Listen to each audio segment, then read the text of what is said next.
Vamos ver o texto? Portanto, meus amados irmãos, sede firmes, inabaláveis, sempre abundante na obra do Senhor, sabendo que o vosso trabalho não é vão. Interessante, né?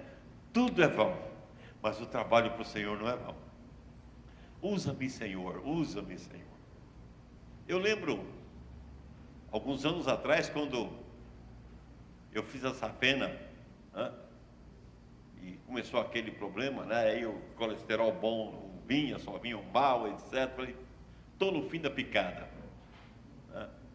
Meu filho veio aqui, ficou no meu lugar, assumiu a igreja durante 12 anos, né? Fez muita coisa maravilhosa. Nós temos uma nova igreja que ele fez, né?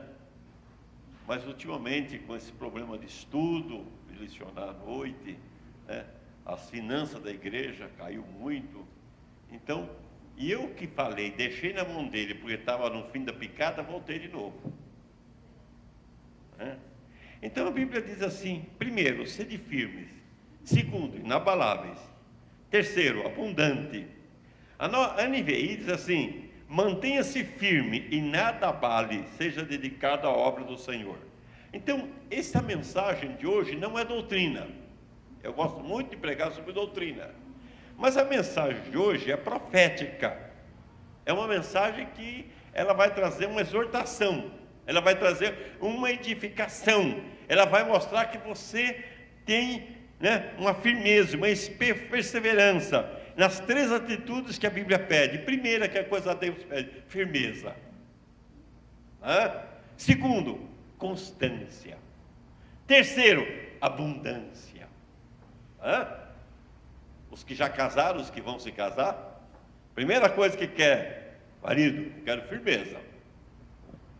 Eu não aceito marido frouxo. Segundo, marido, eu quero que seja constante. Não é constante no bar, é constante em casa. Eu tinha o irmão João Delfino. O irmão João Delfino, ele aceitou Jesus Cristo numa mensagem nossa. E ele, todo domingo, todo dia ele saía do trabalho e ia jogar aquele taco, né? Aquele negócio lá aquele negócio de bilhar, todo dia. Ele chegava 11 horas, 10 horas em casa. E no dia que ele se converteu, ele veio direto para casa. Ele tinha uma família muito bonita. E ele sentou assim na família e começou ao jantar com os filhos, mas não conseguiu jantar. O irmão João Delfino chorava. O que foi, pai? Eu perdi isso esse tempo inteiro. Todo dia no bilhar, tomando cerveja lá com os meus amigos, eu perdi esse convívio com a minha família. Então, as pessoas querem constante, mas ainda além de constante, também abundante. Abundante. E por quê? Porque o nosso trabalho não é vão. Então, na realidade, se firme, constante e abundante, por quê? O nosso trabalho não é vão. Billy Graham faleceu agora. Ele mudou para o céu. John Toste. Mas quantas pessoas que eles deixaram? Quantas vidas? A minha irmã, por exemplo, com 12 anos, aceitou Jesus do Billy Graham, quando ele pregou aqui no Pacaembu. Então, por quê? A mensagem hoje: desistir jamais, recuar nunca. Vamos lá, por que não desistir jamais? Em primeiro lugar, por quê? Porque a esperança nossa é construída em fundamentos seguros, é promessas sólidas. A nossa vida, meus prezados irmãos, aqueles que servem a Deus não têm um bom salário. Ele não está aqui pelo salário. E a Bíblia mostra claramente que muitas vezes não tem sequer o reconhecimento. Eu lembro um dia que eu perdi a vontade de ser pastor, perdi Aí cheguei, ficou muito que o irmão, simplesmente o irmão que eu tinha ajudado muito, que eu esperava alguma coisa dele, ele falou algumas coisas que me machucou. E eu cheguei ao pastor Enéas, falei: pastor Enéas, não quero mais ministério não, pastor. As pessoas são muito ingratas. Ele disse: você tem razão. Se você trabalhou para o povo, você tem razão. Agora, você trabalhou para Deus, Deus não é ingrato. Então, na realidade, não tem pagamento, mas tem eternidade, tem alegria, tem alguma coisa, meus prezados irmãos, que é diferente. Se nós trabalharmos demasiadamente, se sofrermos demasiadamente, nós temos certeza, nós estamos servindo ao Mestre. Eu não sou empregado desta igreja, eu sou empregado do Senhor. Eu sou empregado do Mestre, e Ele realmente, Ele sabe do meu interesse, Ele sabe da minha vida, Ele conhece. Para servir o Mestre, nós estamos servindo, mas não é só servir, nós vamos conviver com Ele. Sofremos na terra por eles, mas reinaremos por Ele. Se morreremos por causa dEle, ressurgiremos por Ele. Por isso que a Bíblia diz, fala: olha, você tem que ser abundante. O seu trabalho não é vão. Não é vão. Irmãos, quando eu nunca pensei em começar a notar as pessoas que aceitaram Jesus. Mas ontem esteve na minha casa um pastor, foi lá me abraçar, falou: eu vim abraçar meu pai. E o pastor Gileno, que era um drogado, e agora tem uma família maravilhosa, tem uma igreja enorme, e nós vamos verificar, meus prezados irmãos, que se trabalharmos demasiadamente, se sofrermos demasiadamente, nós estamos trabalhando para o Mestre. Esse trabalho não dá infarto, esse trabalho de maneira nenhuma não cansa, esse trabalho não traz de maneira nenhuma acomodação, mas se servimos o Mestre, nós vamos morar com o Mestre, e se reinaremos, sofremos aqui na terra, nós reinaremos com Ele no céu. Se morremos por causa dEle, ressuscitamos por Ele. Então a Bíblia mostra que seja abundante na obra do Senhor. Por quê? Porque o vosso trabalho não é vão. A primeira coisa que Deus pede para vocês é firmeza. Primeira coisa é firmeza. Eu trouxe aqui a ideia de um adolescente, que começou a responder sobre a Bíblia em um programa de televisão chamado J. Silvestre. Os mais jovens não lembram, mas os mais antigos lembram. Quem lembra do J. Silvestre? A irmã lembrava lá? J. Silvestre tinha um programa que era... Então, o programa otorgava prêmios, e o rapaz simplesmente ele começava a responder sobre a Bíblia. Aquele adolescente começava a responder sobre a Bíblia. No último dia do programa, o apresentador fez a pergunta: vai responder ou vai desistir? Ele diz assim: desistir jamais, recuar nunca. Foi essa a palavra dele que me sugeriu a mensagem desta noite. A Bíblia diz, Então, meus prezados irmãos, a firmeza do verdadeiro crente, a Bíblia de Daqueles diz o seguinte: o verdadeiro crente, primeiro, ele está firmado na verdade. Na verdade. Não na denominação, não na igreja, ele está firmado na verdade. O verdadeiro crente está firmado em Cristo. O verdadeiro crente está integrado na igreja, corpo de Cristo. O verdadeiro crente está firmado na família. O verdadeiro crente está firmado na ressurreição. O verdadeiro crente está firmado na vitória. Ele sabe que tem uma vitória.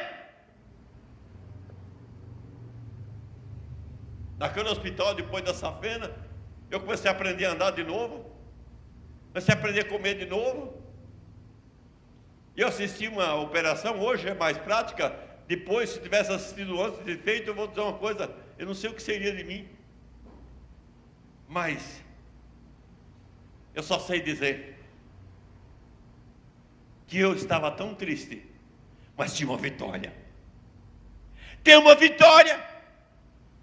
Tem uma vitória para cada um de nós. Tem uma vitória porque nós somos filhos de Deus.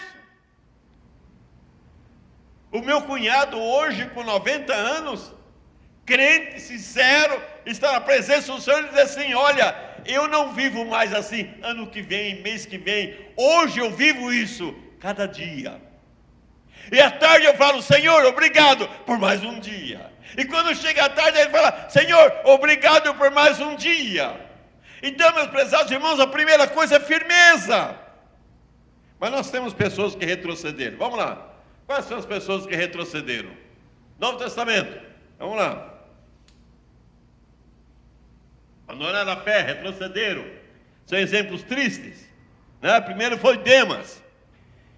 Ele passou a amar o mundo e abandonou seus colegas do ministério e não levou a sério a recomendação de não ameis o mundo. Diz passo, porque Demas, tendo amado o presente século, abandonou e foi para Tessalônica.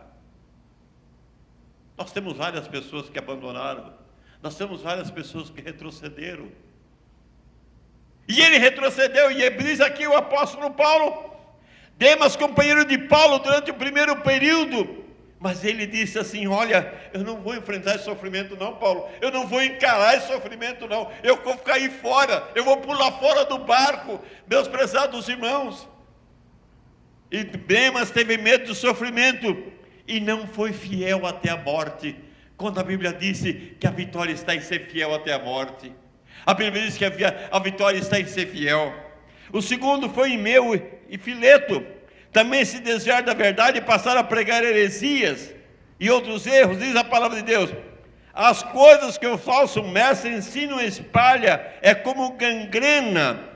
Dois desses mestres são Himeneu e Fileto, os quais abandonaram o caminho de verdade. E eles afirmam que a nossa ressurreição já aconteceu e estão atrapalhando a fé cristã. Eles simplesmente, é muito mais fácil você falar assim: olha, você vai fazer alguma coisa mais fácil né? Alguma filosofia. É muito mais fácil você falar alguma coisa que seja fácil você viver. Então no velho, nós temos em Irineu que eles simplesmente mudaram e começaram a ensinar diferente. Eles começaram a ensinar uma maneira que interessava a eles. Meus prezados irmãos, tem igreja que, em lugar de abrir a Bíblia e falar da palavra de Deus, está falando exatamente do dinheiro.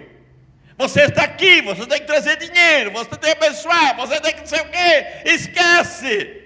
A Bíblia diz que a palavra de Deus é poder, é fé, é compromisso, é vida. Não adianta eu dizer que você é crente se você não vive isso. Não adianta. Nós estamos cheios de pessoas aí que vêm na igreja, mas lá fora, saiu porta da igreja fora, ele não tem nenhum compromisso. E o que Deus fala é o que nós mesmos vamos falar para muitas pessoas hoje. Deus falou para aquele pessoal religioso que estava nas sinagogas, que abria o Velho Testamento e que lia. Jesus falou assim: as prostitutas e os ladrões vão entrar no reino de Deus primeiro do que vocês, porque não tem compromisso. No Velho Testamento nós temos vários exemplos de pessoas que retrocederam: Esaú, Coré, Datã, Abirão, Balaão, Acã, Saul, Salomão, Jeroboão, Acabe e muitos outros.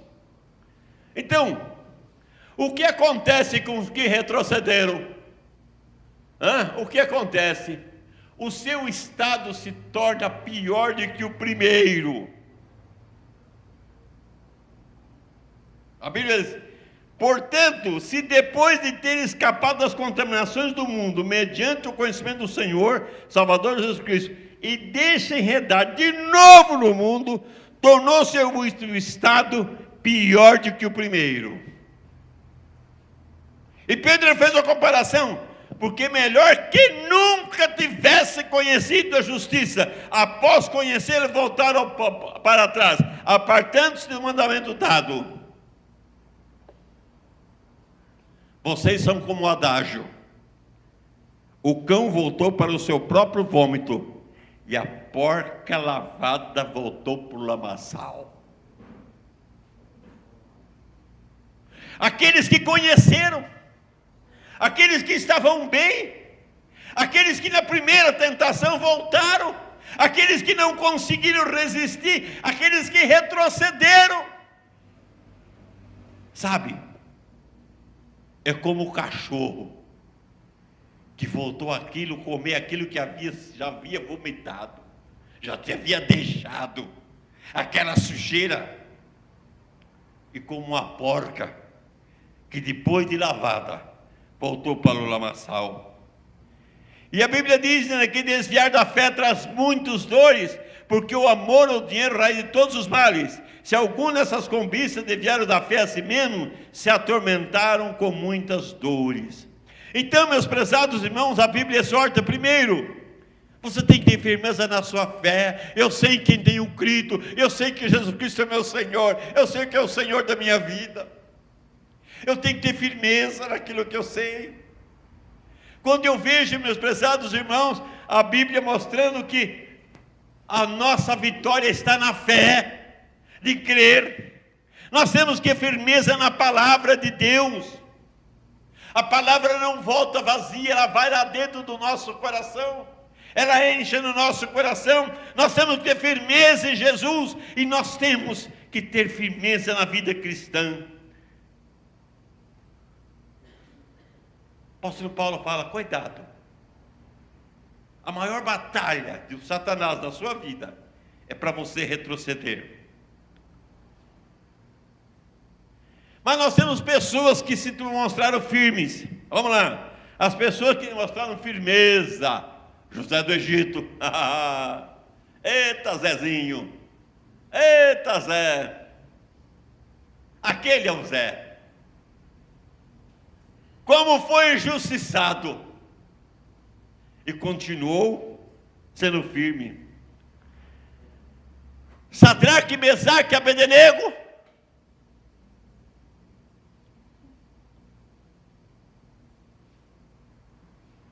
Nabucodonosor fez lá a estátua. A partir de agora vocês vão me adorar. Tocou os satrapas, tocou as cornetas, todo mundo se ajoelhou diante da estátua de Nabucodonosor. Mas Sadraque, Mesaque e Abednego foram em pé. Ô rei, aqueles três não ajoelharam. Chama eles. Por que vocês não ajoelharam e não adoraram a minha estátua? Afinal de contas, eu sou Deus. Eu é que decido a vida de vocês. Eu é que tenho poder para matar e para vocês viverem. Olha, sinto muito, mas nós adoramos a Deus. Seus miseráveis, além de tudo, ainda são arrogantes, né? Ô bichinho arrogante é crente, né? Acabar com esses caras. Mas eu quero ver esses caras fritando na primeira. Aumenta o fogo, bota mais fogo, deixa o fogo ficar bem forte. Aumentaram o fogo. Os caras que jogaram lá dentro se queimaram. Um deles morreu. E quando eles estavam lá dentro, Sadraque, Mesaque e Abednego olhou e falou: rei, tu não colocasse 3 nessa fornalha? Ele falou: foi. Só que tem 4 andando lá dentro. Jesus já estava ali com eles. Tira esses 3 de lá de dentro, porque o quarto não saiu. O quarto era Jesus. E vou mudar a lei agora. Todo mundo tem que respeitar o Deus de Sadraque, Mesaque e Abednego. Que as pessoas que atiraram morreu e eles estão aí sem um chamisco de fogo. Daniel na Babilônia, Pedro, João diante das autoridades, Paulo diante dos reis e governadores, Lutero, Savonarola, João Hus, João Knox. E eu quero falar do nosso herói, Miguel Schattner. fundador da Igreja Batista, conhecido como Anabatista, no dia 18 de maio de 1526, ele foi puxado por uma junta de bois e foi cortado aos pedaços. Cortava pé, cortava braço, foi cortado aos pedaços. E depois de cortado aos pedaços, ele foi queimado na fogueira junto com mais 3 anabatistas. Margarete assistiu tudo. A sua esposa viu tudo aquilo. O clero cortando ele. E uma semana depois, pegaram Margarete, jogaram no rio Neckar, para morrer afogada. O impacto da tortura de Sáter, acusado através do verdugo, provocou, eles falaram: agora acabou. Acabou os anabatistas. Não tem mais. Tem eu aqui, tem vocês aqui, das igrejas batistas hoje toda aí. Tem anabatista para chuchu. Essa coisa não é praga não, é bênção de Deus. Espalha. Espalha. Miguel Cháter, né? Morreu. Acabou os anabatistas? Não. João Menon assumiu. João Menon assumiu. E sabe o que João Menon assumiu? E depois surgiu mais uma igreja, a igreja dos Menonitas. É a segunda maior igreja do mundo. Os Menonitas. Acontece que quando João, o impacto foi tão grande, que 2 dos seus verdugos, Martin Buch e Wolfgang Capito, que tinha participado agora, se converteram. Eles que tinham mostrado aquilo, eles se converteram. E foram pregar o evangelho em Estrasburgo. O Entindale e Michel Servente arriscaram sua vida para defender a verdade bíblica, apesar da oposição. Tyndale nasceu em 1494 na Inglaterra. Tyndale foi professor da Universidade de Oxford em 1515. Estudou o hebraico. E ele disse: a única coisa que eu quero é esse evangelho em nome do inglês. Então ele fez 30 anos, ele começou a traduzir a Bíblia para o inglês. Ele queria que cada camponês, cada inglês, cada pessoa da Inglaterra tivesse uma Bíblia na mão. Ele queria que cada inglês pudesse ler a Bíblia, para tirar agora a Bíblia do hebraico, do grego. O Velho Testamento estava no hebraico, o Novo Testamento estava no grego. Mas a Igreja Católica tinha uma proibição, era proibido ler a Bíblia. Era proibido a leitura, quem podia ler a Bíblia era somente o clero. Segundo o clero, o povo simples não podia compreender as sagradas letras. Tinha que ter ajuda, como é até hoje. A Bíblia não é a palavra de Deus para a Igreja Católica. A Bíblia é a palavra de Deus para que o Papa interprete, para que o povo saiba. O Tyndale foi condenado à morte por haver colocado a Bíblia na mão do povo inglês. No dia 6 de outubro de 1536, ele foi queimado vivo numa estaca. As suas últimas palavras foram, antes de morrer: Senhor, abre os olhos do rei da Inglaterra, a fim de estancar a matança dos seus servos. Logo depois, o Papa brigou lá, porque que o rei lá trocou de esposa, e realmente a Inglaterra ficou livre da Igreja Católica. Meus prezados irmãos, a história é escrita com sangue, de pessoas que foram firmes, de pessoas que continuaram. Nem pela perseguição, nem pelo mundo as pessoas não deixaram o Evangelho. Vocês pensam que hoje é diferente? Vocês pensam que a situação hoje é diferente? Eu coloquei ali um cartaz: 50 países onde ser crente é assinar a pena de morte. Está ali o cartaz. Eu estava lendo agora os crentes da China, da Coreia, da China do Norte, Coreia do Norte. Sabe o que eles passam? Por isso, meus prezados irmãos, seja o que for, eu defendo os valores da Igreja Batista. Sabe por quê? Porque esses valores foram defendidos com sangue. Esse valor foi defendido com pessoas sendo mortas, pessoas sendo queimadas. Pastor Geleno, quando ele me auxiliava aqui, ele abriu uma igreja presbiteriana que se dividiu, abriu lá, começou da ceia, etc. Não quis batizar o pessoal novo. Eu fui lá, na hora da ceia, falei, pode trazer os cálices. Primeiro vocês vão se batizar. Eram batizados por imersão, não é considerado batismo bíblico para os nós batistas. Pastor, não tem nada. Eu falei, não tem nada. Não tem nada. Os nossos antecessores morreram queimados, cortados, espartejados, porque tinha valores. Nós temos que ter valores. Há valores que não pode abrir mão.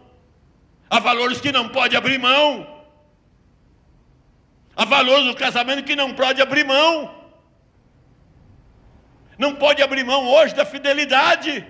Não pode abrir mão da responsabilidade. E meus prezados, nossos antepassados foram esquartejados, como Miguel Sáter.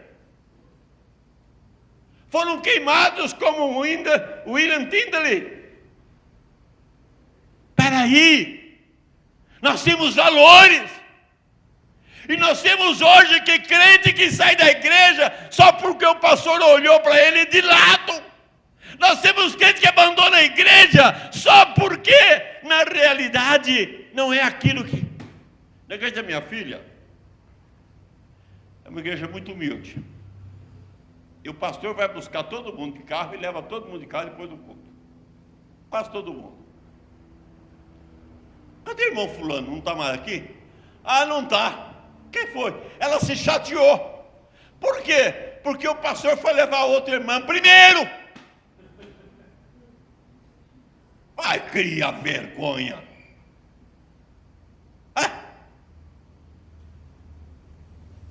Quando o pastor Cláudio chegou a esta igreja, tinha um grupo de irmãos aqui, que eu, para não ter problema, continuava pagando. Pagava a passagem para eles virem à igreja, porque senão não vinham. Só que tem uma coisa, só para vir na igreja. Para passear não precisava pagar. Então hoje, meus prezados irmãos, nós estamos simplesmente, cadê os nossos valores? É valores da palavra.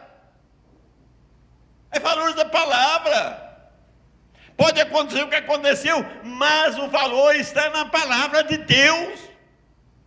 Não importa o que o irmão falou, não importa o que aconteceu, eu tenho valores da palavra.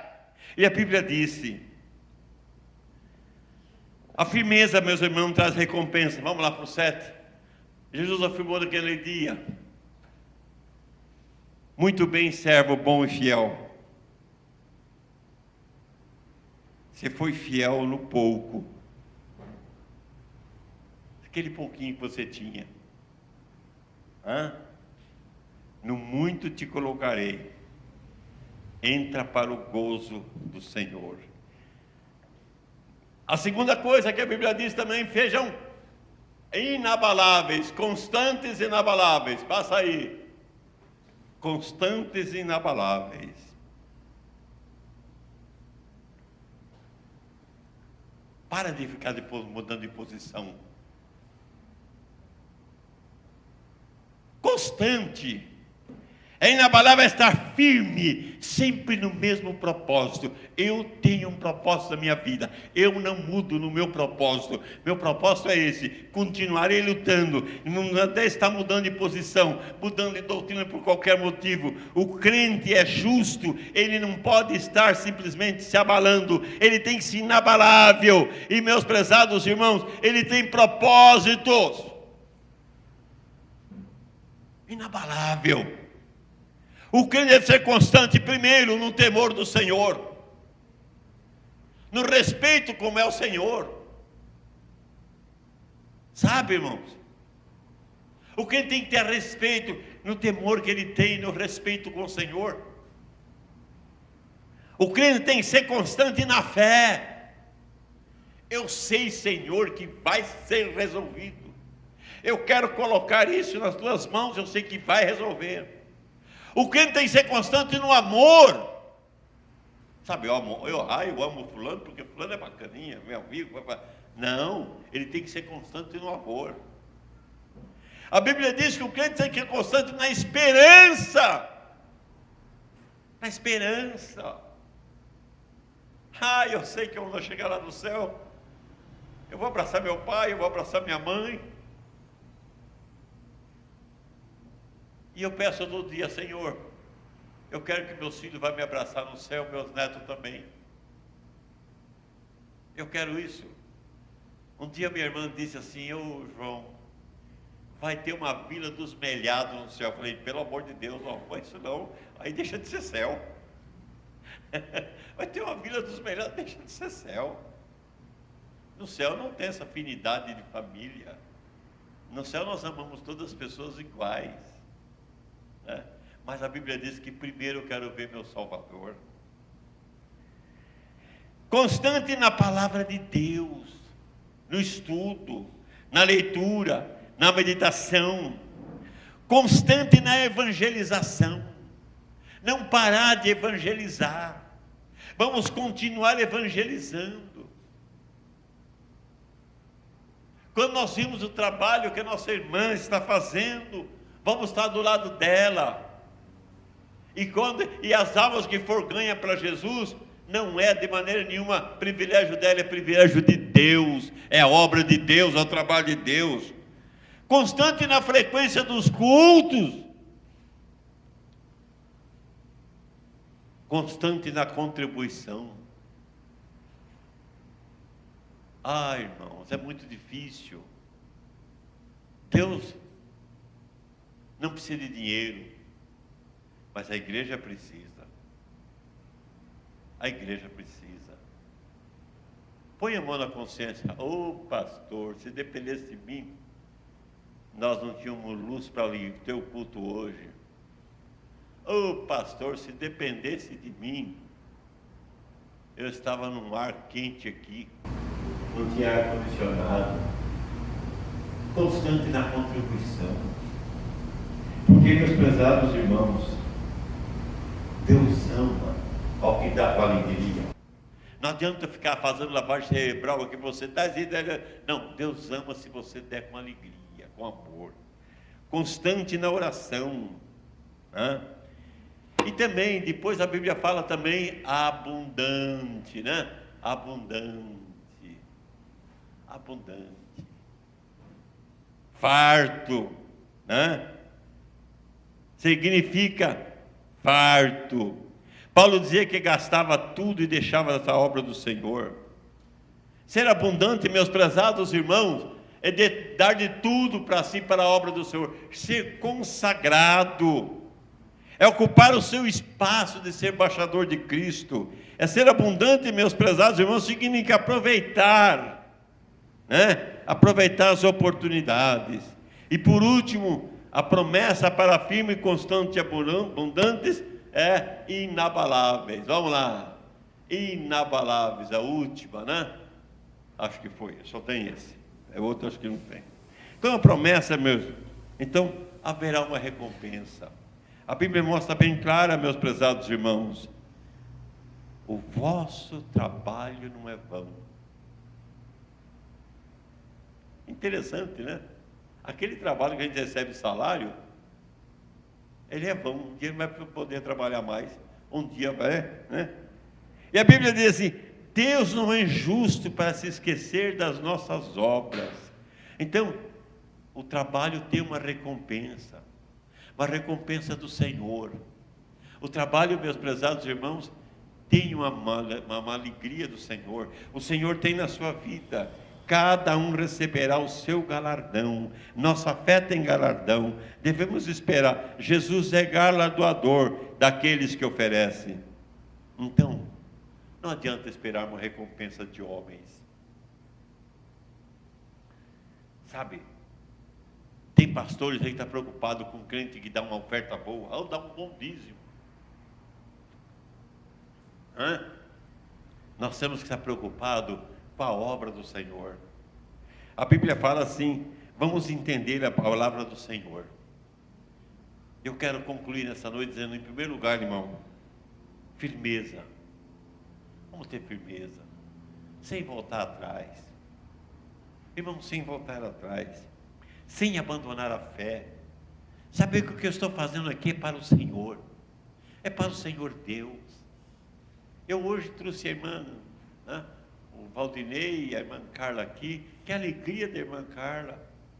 Ela vai lá, São José do Rio Preto, e fala de Jesus, tenta levar a família para a igreja, e agora ela pega a irmã dela, se batiza na igreja quadrangular, né?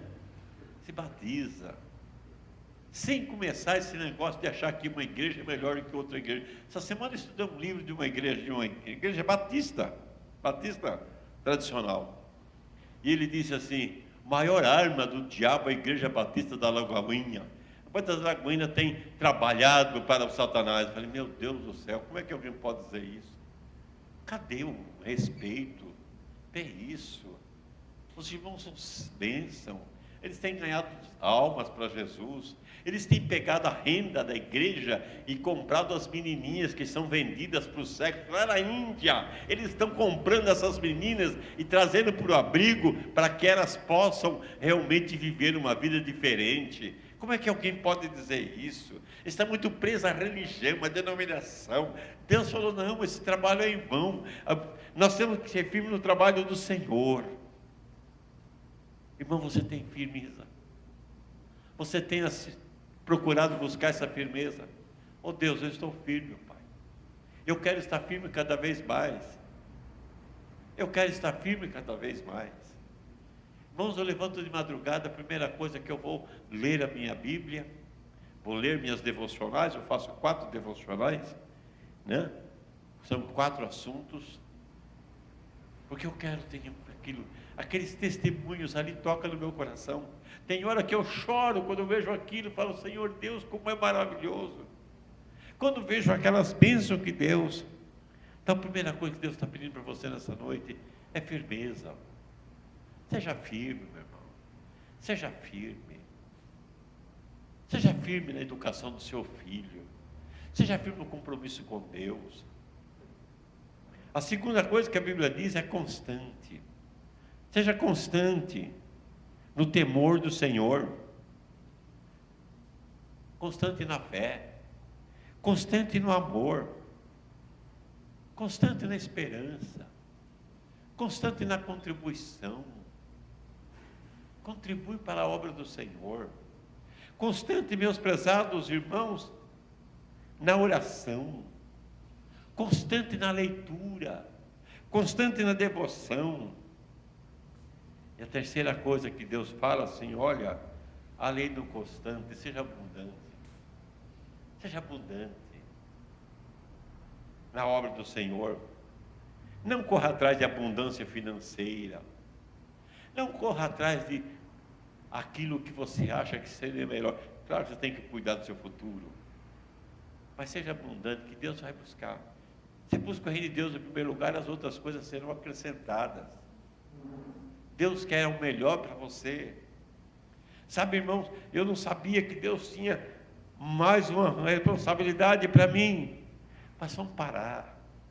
O mundo é hedonista. O mundo hoje é hedonista. Sabe o que é hedonista? O mundo é hedonista. As pessoas são hedonistas. Aquele que pensa só nele, no prazer dele. No prazer dele. Ele pensa aquele que é bom para ele, pensa só aquilo. Em Edom seria hedonista, pessoas que pensam em prazer para ele. Mas seria um mundo egoísta também, que quer para ele. Ele não olha para as pessoas. Vamos tirar esse hedonismo das nossas vidas.